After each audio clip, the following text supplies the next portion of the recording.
ఈ రాష్ట్రంలో చంద్రబాబు నాయుడు గారి పరిపాలన ఎలా ఉంది అంటే, అరవ శ్రీధర్ కూటమి ప్రభుత్వంలో ఒక ఎమ్మెల్యే, పేరుకు మాత్రం జనసేన, వచ్చింది మాత్రం తెలుగుదేశం నుంచి. కీచక పర్వం ఈ రాష్ట్రంలో కొనసాగుతూనే ఉంది. ఆ రోజు ఆదిమూలం దగ్గర నుంచి ఈరోజు అరవ శ్రీధర్ దాకా, మధ్యలో శ్రీకాళహస్తిలో ఒక మర్డరే జరిగింది. అక్రమ సంబంధాలు లోబరుచుకొని భయపెట్టి మహిళల్ని లొంగదీసుకోవడాలు, ఈ రాష్ట్రంలో వ్యవహారాలన్నీ పక్కకెళ్ళిపోయాయి. 10 విహారయాత్రలు, 3 మర్డర్లు, 6 మానభంగాలు. ఇది ఈ రాష్ట్రంలో పరిపాలన. ఎవడి మీదన్నా చర్య తీసుకుంటారా ఈ మానభంగం చేసినటువంటి ఎమ్మెల్యేల మీదంటే? బేరసారాలు, వాళ్ళని వశపరుచుకొని లోబరుచుకునేటటువంటి కార్యక్రమాలు. పవిత్రమైనటువంటి తిరుపతి వేదికగా జరిగినటువంటి ఒక మహిళకి జరిగిన అన్యాయాన్ని ఆ రోజు కానీ పట్టించుకున్నట్టయితే ఈరోజు అరవ శ్రీధర్ ఈ యొక్క ఘాతుకానికి పాల్పడతాడా? అరవ శ్రీధర్ యొక్క వ్యవహారం ఆ వీడియోలో చూశాను నేను. అతను జుహుత్సాకరమైనటువంటి వ్యవహారం, ఆ మెసేజ్లు, ఒక చిన్న బిడ్డ కలిగినటువంటి మహిళని కొట్టి లోబరుచుకున్నాడంట.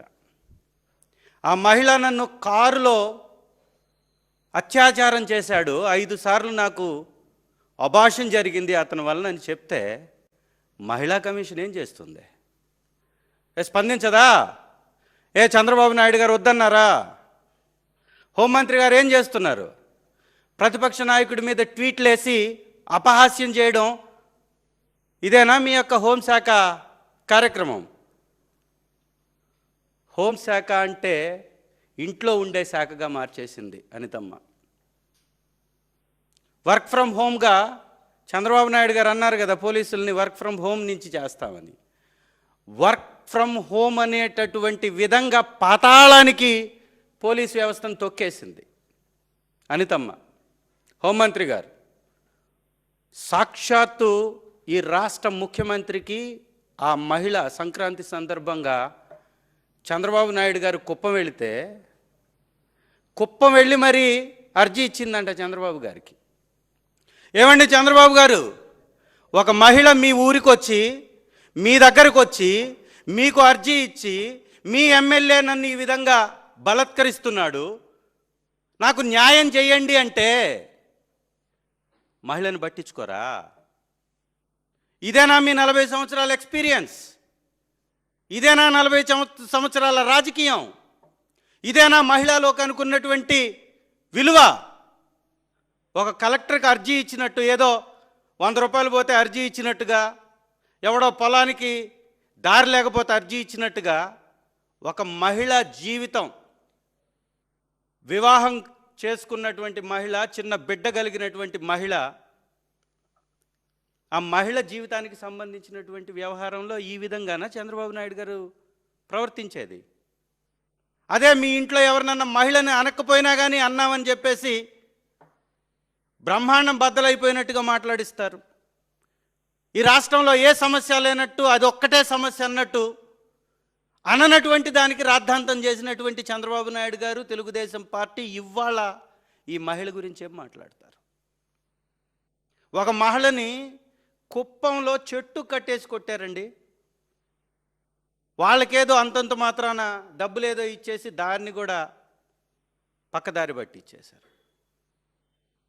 కూన రవికుమార్ గారు ఒక అధికారిని ఇబ్బంది పెడితే ఆముదాల వలస ఎమ్మెల్యే, ఆ మహిళ బయటకు వచ్చి వీడియో రిలీజ్ చేస్తే చర్యలు ఉన్నాయా?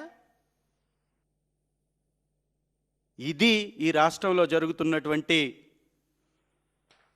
తెలుగుదేశం పార్టీ యొక్క పరిపాలన. సిగ్గుపడండి. ముఖ్యమంత్రిగా ఉండి, తెలుగుదేశం పార్టీ అధ్యక్షుడిగా ఉండి, ఒక మహిళ వచ్చి తన బాధ చెప్పుకుంటే అర్జీలు ఇచ్చి పంపించేస్తారా? ఆ మహిళ ఈరోజు బయటకు వచ్చేసి నాకు అన్యాయం జరిగిందంటే ఆవిడ మీద దాడి చేపిస్తారా? ఆవిడ మీద మాటలు తూలుతారా? ప్రెస్ మీట్లు పెట్టిస్తారా? ఇదా మీ యొక్క పరిపాలన? నిజంగా హోంశాఖ మంత్రి మహిళే కదా, ఆవిడికి బాధ్యత లేదా? ఆవిడ స్పందించొద్దా? ఎమ్మెల్యే మీద చర్యలు లేవా? ఏ మీ తెలుగుదేశం నుంచి వచ్చాడనా? నిజంగా ఒకసారి గమనించండి మీరంతా. తెలుగుదేశంలో టిక్కెట్లు దొరక్క ఖాళీగా ఉన్నటువంటి వాళ్ళని పొత్తుల్లో భాగంగా సీట్లు ఇచ్చారు కాబట్టి జనసేనలోకి పంపించి ఎమ్మెల్యేలని చేశారు. వీళ్ళంతా నిజంగా మాట్లాడుకుంటే తెలుగుదేశం వాళ్ళు.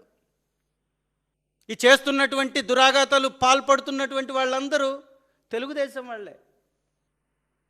పవన్ కళ్యాణ్ గారి ఉదాసీనత వలన, వారి కమ్యూనిటీ ఓట్లు కొల్లగొట్టడం కోసం, తనకు రాజకీయంగా లబ్ధి జరగడం కోసం జనసేన అనేటటువంటి ఒక పార్టీ పేరు మాత్రమే, పెత్తనం వాళ్ళది కాదు, రాజకీయం వాళ్ళది కాదు.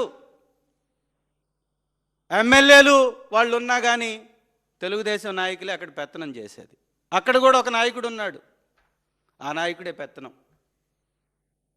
ఇది చంద్రబాబు నాయుడు గారి యొక్క ప్రభుత్వం యొక్క వ్యవహార సరళి. నిజంగా మాది ప్రభుత్వం నడుస్తుందని చెప్పి ఎవరన్నా చెబితే తల తీసుకెళ్ళి ఎక్కడో పెట్టాలి, పెట్టుకోవాలి. వాళ్ళు సిగ్గుతో తలదించుకోవాలి. ఈ రాష్ట్రంలో చిన్న బిడ్డల్ని అత్యాచారం చేసి నరికి చంపితే కనిపెట్టలేని చెత్త దద్దమ్మ ప్రభుత్వం మీది. ఇంకా మాట్లాడితే పెద్ద పెద్ద మాటలు. కూటమి అంట. ఎందుకయ్యా కూటమి? ఏ నాలుగు గిక్కోటానికా? నలుగురు కలిసి పరిపాలిస్తుంటే, శాంతి భద్రతలే కాపాడలేకపోతే, ఈ దేశంలో ఉన్నటువంటి అన్ని రాష్ట్రాల కంటే అన్ని రాష్ట్రాల కింద దిగువ స్థాయిలో పోలీస్ శాఖను తీసుకెళ్ళి పెడితే, పాతాళంలోకి తొక్కేస్తే మీ ప్రభుత్వం ఉన్నట్ట, నడుస్తున్నట్ట? ఇంకా ఇది మంచి ప్రభుత్వం అని చెప్పేసి స్టిక్కర్లో ఈ వేదికగా చెప్తున్నా, ఇది మంచి ప్రభుత్వం కాదు, ముంచే ప్రభుత్వం, చెత్త పరిపాలన చేసే దద్దమ్మ ప్రభుత్వం. అందుకే ఈ తల్లి వీడియోలు బయటకు వదలాల్సి వచ్చింది. ఏం చేస్తుంది మరి? ఓ ముఖ్యమంత్రి దీనికి పరిష్కారం చూపించకపోతే ఈ వ్యవహారానికి ఏం చేస్తుంది మరి ఆ తల్లి? ఇవాళ బయటకు వచ్చి చేస్తే మాట్లాడితే నాగేందర్ అనేటటువంటి వ్యక్తి, జనసేనకు సంబంధించినటువంటి వ్యక్తి, విచక్షణ లేకుండా ఆవిడ మీద మాట్లాడతాడు. ఇంకా చాలామంది ప్రెస్ మీట్లు పెడతారు. సిగ్గు కూడా అనిపించదు వీళ్ళకి. మనం మాట్లాడుతుంది ఏంది?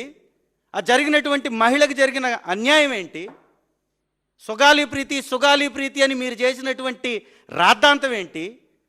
ఆ కుటుంబానికి మీరు చేస్తున్నటువంటి అన్యాయం ఏంటి? మీ ప్రభుత్వంలో సుగాలి ప్రీతికి జరిగినటువంటి ఘోరం ఏంటి? అన్యాయం ఏంటి? ఇవాళ అదే అన్యాయం ఈ యొక్క మహిళకు కూడా జరుగుతుంది. ఇది వాస్తవం. కాబట్టి చంద్రబాబు నాయుడు గారు కానీ, పవన్ కళ్యాణ్ గారు కానీ, లోకేష్ గారు కానీ, హోంమంత్రి గారు కానీ ప్రచారం చేసుకోవడం కాదు, దావోస్ మ్యాన్ అంట. ఏమయ్యా, ఇన్ని సంవత్సరాల నుంచి ముఖ్యమంత్రిగా ఉన్నటువంటి వ్యక్తి దావోస్ నుంచి ఇతర దేశాలకు సంబంధించినటువంటి ఎన్ని సంస్థలను తెచ్చారు? పక్కనే ఉండే కంపెనీలు, ఆంధ్ర రాష్ట్రంలో తాడేపల్లికి ఇటు అటు ఉన్న కంపెనీలను తీసుకొచ్చి మేము తెచ్చామంటాడు. ఒక్క కంపెనీ, ఇంటర్నేషనల్ కంపెనీ దావోస్ నగరం నుంచి ఎప్పుడైనా ఒక ఎంఓయూ చేసుకొని ఇక్కడ కార్యకలాపాలు జరుపుతున్నటువంటి కంపెనీ ఒక్కటి ఉందా? రాయలసీమ ఎత్తిపోతల పక్కన తెలంగాణ రాష్ట్రం ఆంధ్ర రాష్ట్రానికి అన్యాయం చేస్తుంటే మాట్లాడలేనటువంటి దద్దమ్మ పరిపాలన. ఏమన్నా మాట్లాడితే పోలీస్ వ్యవస్థను మా మీద ఉసుగొలపడానికి. వాళ్ళు కూడా రెడీగా అవినీతిలో పాత్రదారులు కాబట్టి, కూటమి నేతలు చేస్తున్నటువంటి మద్యం, ఇసుక, మట్టి వ్యాపారంలో భాగస్వాములు కాబట్టి మా మీద కేసులు పెడతారు. పోలీస్ శాఖ చేస్తుంది కేవలం వైఎస్ఆర్ కాంగ్రెస్ పార్టీ నేతలని జైల్లో పెట్టడం తప్ప పరిపాలన కానీ, శాంతి భద్రతలను కానీ ఈ రాష్ట్రంలో చూడట్లేదు అనేది ఈ ఉదాంతంలో కనపడుతుంది. ఈ చివరి నుంచి కుప్పం నుంచి ఇచ్ఛాపురం వరకు దళితులపై దాడులు జరుగుతున్నాయి. మందా సాల్మాన్ ఇంట్లోకి వచ్చినటువంటి వ్యక్తిని రాడ్లతో కొట్టి చంపేశారు. పొన్నూరులో సర్పంచ్ టీ తాగుతుంటే రాడ్డు తీసుకొని వచ్చి తల మీద మోదారు. గురజాల్లో 30 మంది మీద దాడులు. మాచర్లలో కొట్టక చస్తున్నారు. తెలుగుదేశం నాయకులు కొట్టక చస్తుంటే ఆ కేసు పిన్నెల్లి రామకృష్ణారెడ్డి అన్న మీద పెట్టి తప్పుడు కేసు జైల్లో పెట్టడం. ఒకరినా ఇద్దరినా? ప్రతి ఒక్క వైఎస్ఆర్సీపీ నాయకుడిని జైల్లో పెట్టడం, రాక్షస ఆనందం పొందటం, ఇదే శాంతి భద్రతలను వాళ్ళు రక్షిస్తున్నట్టు చూపించుకోవటం. ఇప్పటికన్నా మానండి, ఇకనన్నా మొద్దు నిద్రని వేడండి, మహిళల్ని మోసం చేయడం మానండి. మహిళా లోకం అంటే మీకు ఏ పాటి చిన్న చూపో వారికి మీరు పథకం ఇచ్చే ఎగ్గొట్టి ఆ విధంగా ద్రోహం చేసి వాళ్ళ కుటుంబాలలో కూడా ఈ రకమైనటువంటి కలహాలు పెట్టి అన్ని విధాల మహిళల్ని ఇబ్బంది పెడుతున్నారు. ఇది మంచి సాంప్రదాయం కాదు, మార్చుకోవాలని వారికి హితవు పలుకుతూ ఆ యొక్క బాధిత మహిళకి అండగా వైఎస్ఆర్ కాంగ్రెస్ పార్టీ ఉంటుంది, ఎవరికైనా అండగా ఉంటుంది. ఎందుకంటే ఈ రాష్ట్ర ముఖ్యమంత్రే వారిని ఆదుకోనప్పుడు ప్రతిపక్ష పాత్ర, ప్రతిపక్ష బాధ్యతని వైఎస్ఆర్సీపీ పోషిస్తుంది. లడ్డు వ్యవహారం దగ్గర నుంచి ప్రతి దానిలో తప్పుడు విధానం అవలంబిస్తూ దిగజారిపోతున్నటువంటి కూటమి స్థాయి, ప్రజల్లో విపరీతంగా పెరిగిపోతున్నటువంటి వ్యతిరేకత, వీటన్నిటిని పక్కదారి పట్టించడానికి ఏవేవో కాకమ్మ కబుర్లు, అడ్వర్టైజ్మెంట్లు చేసుకుంటూ కాలం గడిపేస్తున్నారు. ఇది మంచి సంప్రదాయం కాదు. ఆ మహిళకి న్యాయం చేయమని మరొకసారి రిక్వెస్ట్ చేస్తూ, ప్రభుత్వాన్ని డిమాండ్ చేస్తూ ముగిస్తున్నా. Thank you.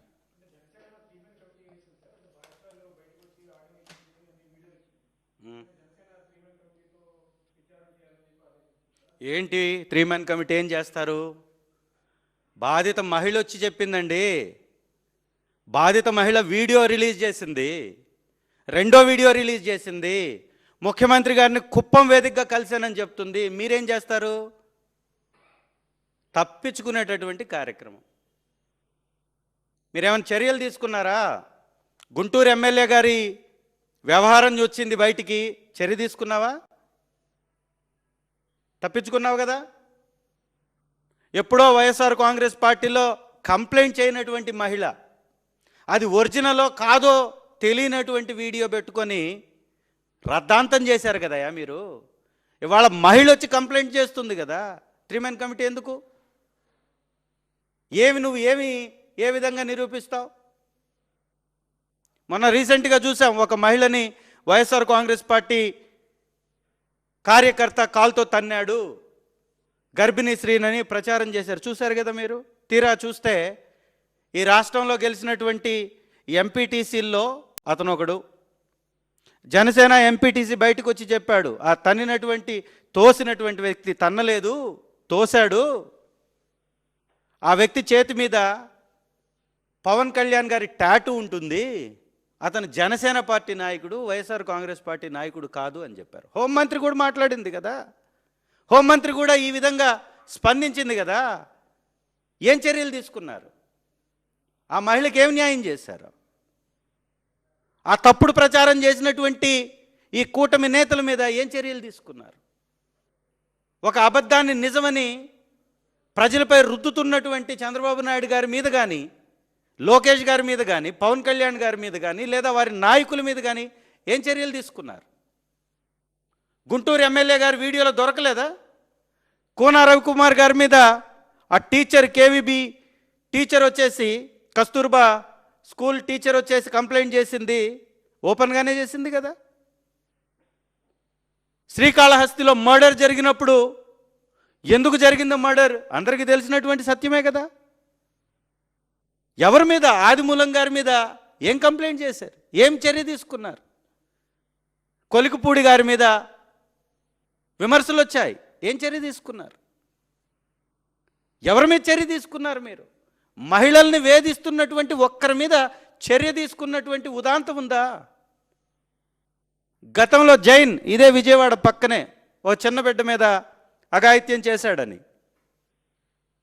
ఆ రోజు అధికార పక్షంలో ఉన్నప్పుడు అప్పుడు చేశారు, ఇప్పుడు అధికారంలోకి వచ్చిన తర్వాత ఇప్పుడు చేస్తున్నారు. మహిళల్ని వేధించుకొని వారిని లోబర్చుకొని ఈ విధంగా బజారును పడేస్తున్నారు వాళ్ళని. ఇది అత్యంత హేయమైన దుర్మార్గమైన చర్య. 3 మెన్ కమిటీ వేయడము అంటేనే